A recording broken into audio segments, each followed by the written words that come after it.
This system of simultaneous linear equations can be solved using the matrix method.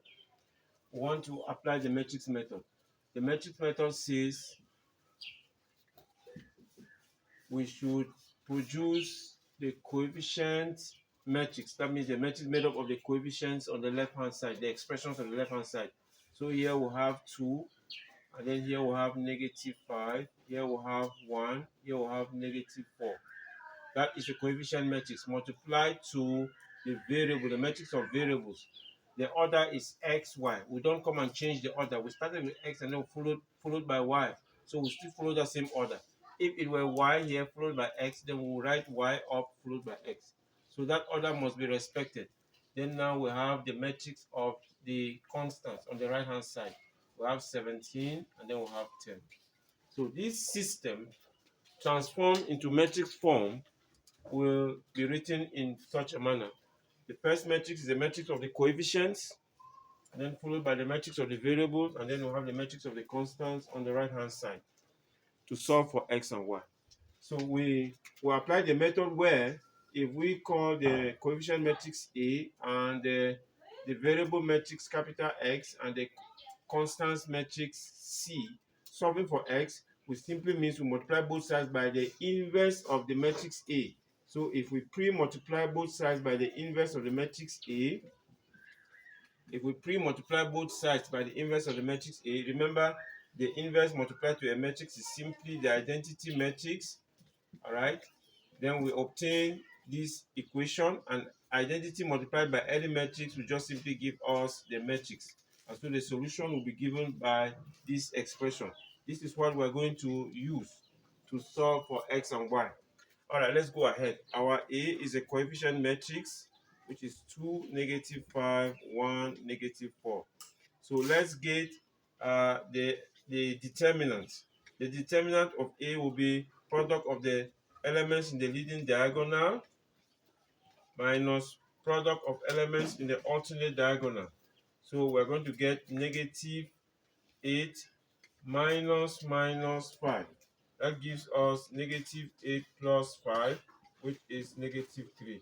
So the determinant of this matrix is -3. All right, next we get the adjoint. The adjoint of the matrix A. That adjoint is obtained when we exchange positions of elements in the leading diagonal.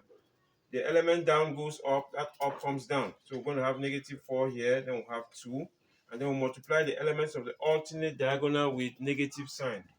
We multiply here by negative sign, multiply here with negative sign, it becomes +5. So that is the adjoint. From here, we'll now obtain the inverse matrix of A is given by 1 all over the determinant multiplied to the adjoint of the matrix A. So that should give us 1 all over -3 multiplied to the adjoint, which is -4, 5, -1, 2. This gives us the inverse of the matrix A. Now, putting it now at this level, we pre-multiply both sides by the inverse. Pre-multiply means it comes before. So we multiply here by the inverse, multiply here by the inverse. This system.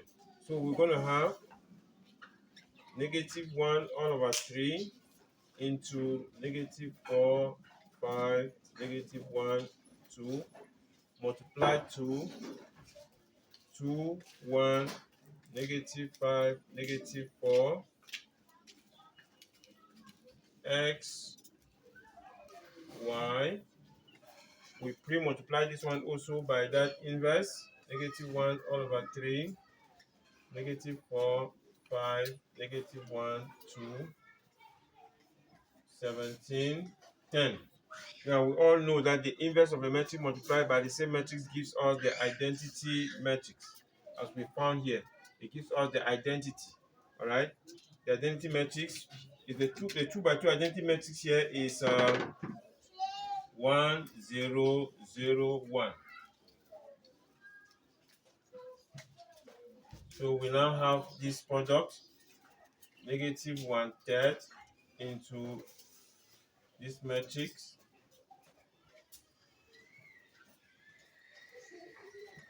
Okay, Remember, the identity matrix multiplied by any matrix is just simply give us the same matrix. If we carry it out, we'll see it 1 multiplied to x plus 0 multiplied to y is x. And then 0 multiplied to x plus 1 multiplied to y is y. So here we simply have the matrix x, y, giving us negative 1/3 into this product. Now let's carry out this product. Negative 4 multiplied by 17 is negative 4 multiplied to 17 is negative 68. All right, plus 5 multiplied to 10, 50. Negative 1 multiplied to 17 is negative 17. 2 multiplied to 10 is 20. So let's take it over here to continue our work. So we're going to have xy to give us negative 1/3 into negative 68 plus 50 is going to give us negative 18. And then negative 17 plus 20 is going to give us 3. So we end up having negative 1/3 multiplied to 18 is negative 18 all over negative 3. All right. And then we also have this is going to give us 6. So we have x is equal to that. The first member goes with the first member, then the second member will go here. So we have y is equal to 3 divided by negative 3, which is negative 1. So our solutions will be x is equal to 6 and y is equal to negative 1. That is it when we use the matrix method. We can always check. How do we check? Let's see. Let's check with the first equation when x is 6 and y is negative 1. Let's see if this left hand side will give us the right hand side. All right. So we'll have 2 into 6 minus 5 into negative 1. Let us see if this left hand side will give us the right hand side. We'll have here 12. Minus becomes plus. That gives us 17. So the solution is okay. Let's verify with the second equation. X is 6, y is negative 1. Let's put it there. We'll have 6 minus 4 into negative 1.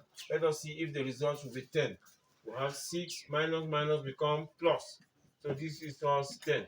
Therefore, our solutions are verified, and so they are viable and correct.